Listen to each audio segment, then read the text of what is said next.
Look at you all. I want to thank Lillian Pincus, Howard Core, and my buddy Howard Friedman. Thank you for having me here again this year.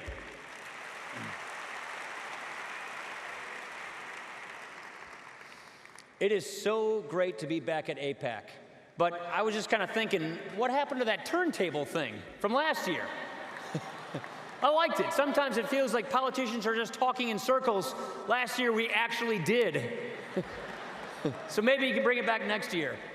First of all, how many people do we have here from Wisconsin?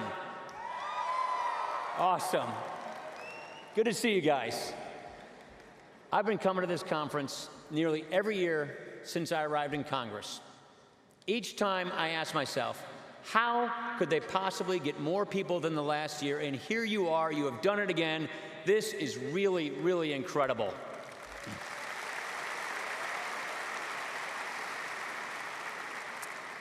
As I look around here, you know what inspires me the most? To see so many young people here, so many people from all walks of life, but especially, I am especially encouraged to see so many young people. I'm especially encouraged to see so many young people that I want everybody else to give you a round of applause. Thank you so much for taking the time. You are the next generation of leaders, and I can't thank you enough for getting involved. Let's give yourselves a big round of applause.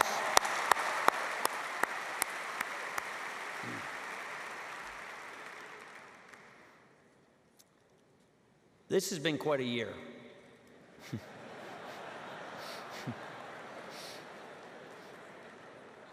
When I spoke on this stage last March, it was just a few months into this job. It was spring break. I brought my kids with me. I hadn't even decked out my office of Packers gear before my team asked me, where do you want to go on your first overseas trip as Speaker of the House? The answer was obvious. I would return to the Jewish Democratic State of Israel. My first trip as Speaker.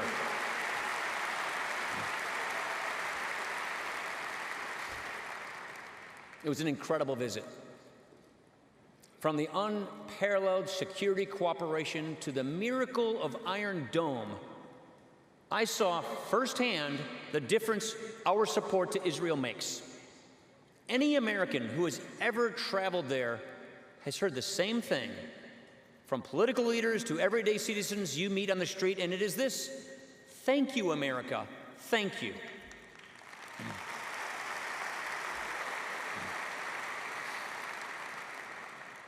You see, Israel does not take our support for granted, and neither should we. The U.S. Israel relationship is not a one-way street. It is a strategic partnership rooted in shared values and interests.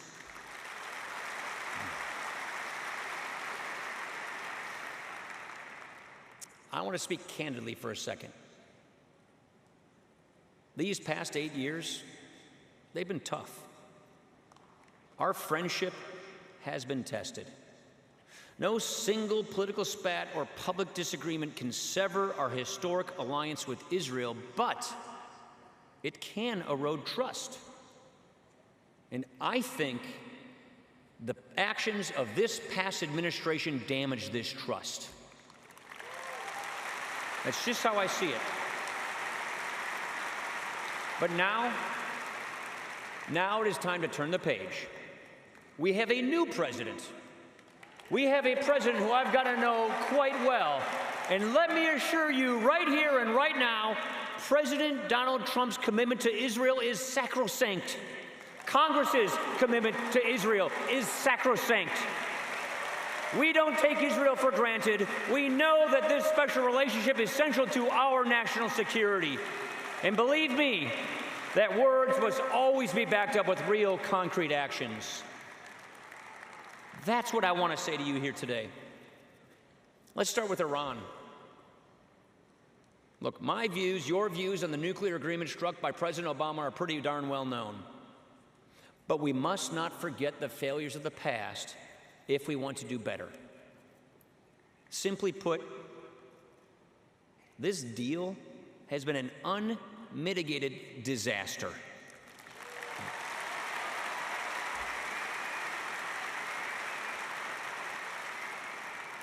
I don't say that lightly. We provided billions of dollars in sanctions relief, sent more than $1 billion in cold, hard cash, and opened up Tehran to the global markets. And meanwhile, Iran has stepped up its support for terrorism, increased its human rights abuses, and ramped up its ballistic missile program, all while keeping its sights on a nuclear weapon. Republicans in Congress repudiated this deal, and for good reason. It is dangerous for the United States and for the world.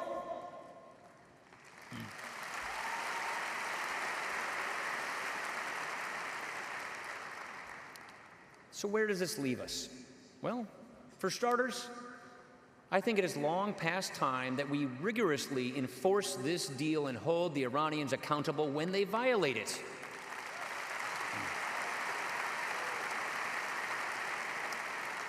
That's just not enough, though. A fatal flaw in this agreement is that even if Iran cooperates, it provides them with a patient pathway to a nuclear weapons capability. In about 7 years, key restrictions on centrifuge advancements and ballistic missile development begin to sunset. In 9 to 14 years, restrictions on uranium enrichment and plutonium reprocessing mostly disappear. This is totally unacceptable. So we must tighten the screws on Iranian compliance and continue to hit the regime with punishing non-nuclear sanctions for its range of illicit activities. Very clear. The Trump administration already did this in February by swiftly imposing fresh sanctions in response to more illegal missile tests. And just last week, with the help of AIPAC, we introduced new bipartisan sanctions targeting Iran's missile program.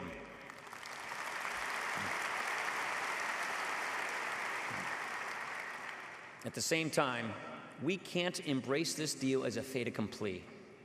We must reserve the right to explore options aimed at addressing its most fatal flaws: the sunset provisions, insufficient inspections, and acceptance of Iran's centrifuge development. So when it comes to preventing a nuclear Iran, all options can and must remain on the table.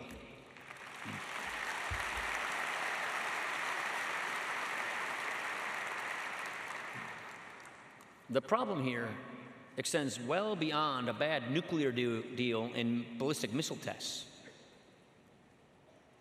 This is a revolutionary and expansionist regime bent on destruction of Israel and the West. They continue to prop up a genocidal dictator in Damascus, they arm an insurgency in Yemen, and they bankroll terrorist organizations from Baghdad to Beirut. Their goal is regional hegemony, and it is compounding instability and bloodshed across the globe. To combat these threats, we must harness every instrument of American power. We must work with our allies, and with Israel in particular, to counter this aggression at every turn. We should expand sanctions on Iran's army of terror, the Iranian Revolutionary Guard Corps.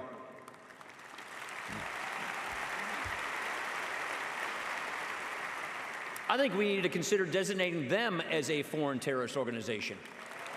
If you ask me.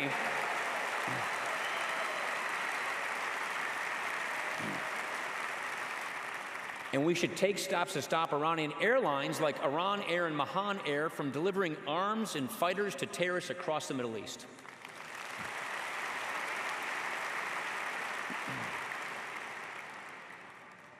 Next, we must fulfill our security commitment to Israel.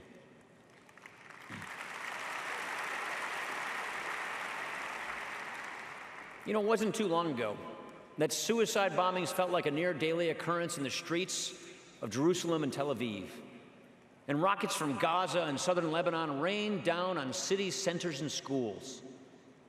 Despite all the turmoil and the violence in the Middle East, Israel has largely been able to calm its borders and prevent major terrorist attacks. Hats off to Israel. I tell you, there's a lot we can learn. But threats still remain.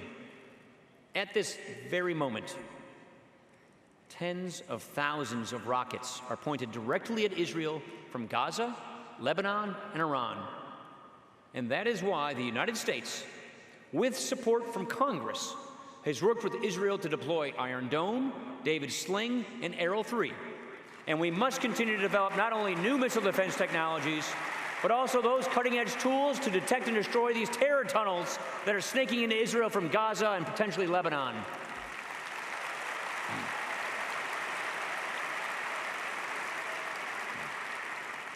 We cannot be complacent, and we cannot let down our guard.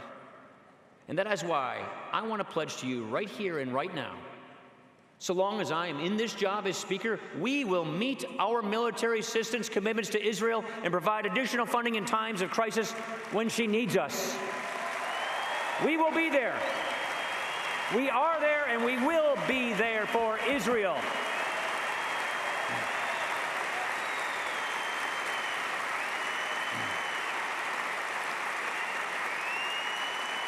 We count on each other.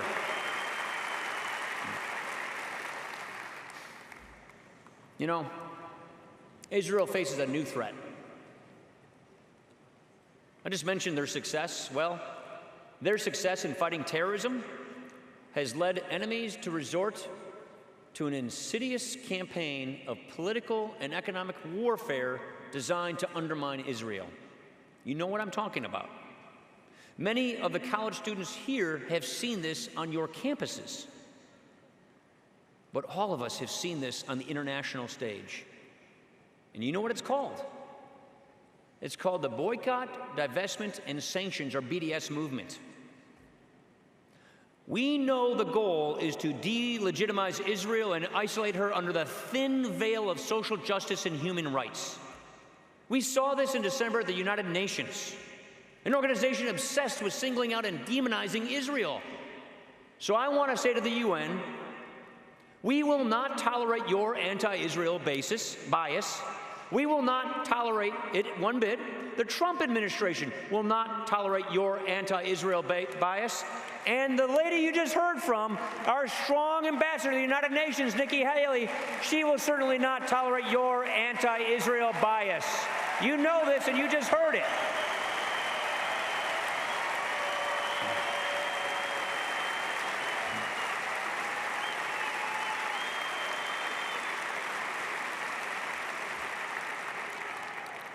Let's just make no mistake about this. Let's just be really clear what this is and what this isn't. The BDS movement is nothing short of another incarnation of anti-Semitism. That's what this is. Let's not be fooled by those who tell us this is about peace. This has never been about peace. In fact, it only makes a lasting agreement between Israelis and Palestinians more unlikely. No, this is about one thing and one thing only: Israel's right to exist as a Jewish democratic state. That's what this is all about.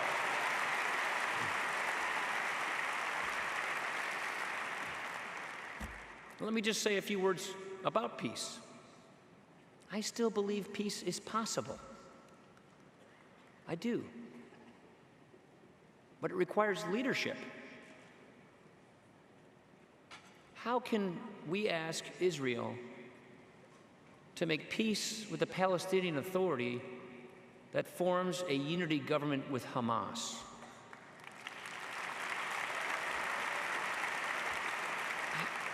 How can we ask Israel to make peace with the government that incites anti-Semitism and violence and then goes and names public squares after terrorists?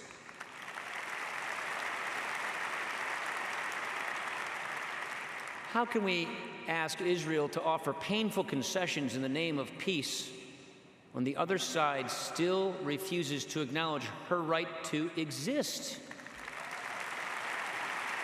This, to me, is the crux of the issue. We've heard the case that this is all about settlements. that if Israel just stopped building, we would have peace tomorrow. Let's just look at the facts for a second. When Israel offered the Palestinians 95% of the West Bank and 100% of Gaza at Camp David in 2000, and even greater concessions in 2008, they were rebuffed. When Israel completely withdrew from Gaza in 2005, I was there witnessing it then, they didn't get peace. They got Hamas rockets, terror tunnels, and 3 wars. And when Prime Minister Netanyahu instituted an unprecedented 10-month settlement moratorium in 2010, the Palestinians only agreed to direct negotiations in the final month and then blamed Israel for the talks collapsing. And all of this is to say that Israel is not perfect. They are not, and neither are we. But you know what? Israel is a free and vibrant democracy. They share our interests. They train alongside of our military. They provide critical counterterrorism assistance. And they remain our strongest ally in the Middle East.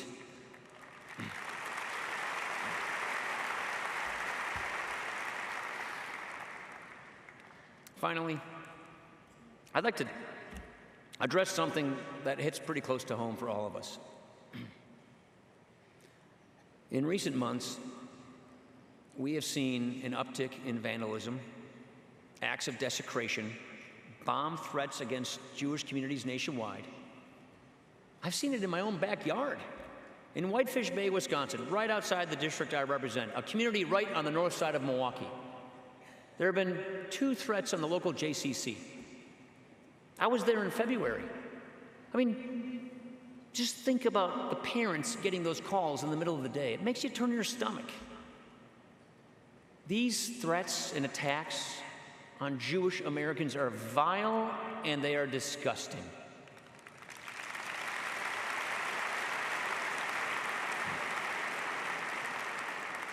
They're rooted in a poisonous ideology of hate, and they must be wholeheartedly rejected. So what I want to say to you is this: you're not alone. We stand with you. I stand with you. My colleagues in Congress stand with you, and the American people stand with you. Together, we will root out this evil wherever it may surface. We are all in this thing together. Friends, we are living in very dangerous times. ISIS still threatens our troops abroad and inspires terrorism here at home. North Korea continues to spew belligerent anti-American rhetoric while testing long-range missiles and nuclear devices. Iran fans the flames of sectarian welfare in the Middle East while marching toward a nuclear weapons capability. And Russia remains an ever-present threat to the post-Cold War order. In the coming years, dictators will rise and dictators will fall. Geopolitical landscapes will shift. Threats to our nation will evolve. But as I look out over this vast horizon of uncertainty, I remain optimistic. And so should you. That is because for all of the challenges we face here and around the globe, one vital thing remains constant: our unbreakable alliance with Israel.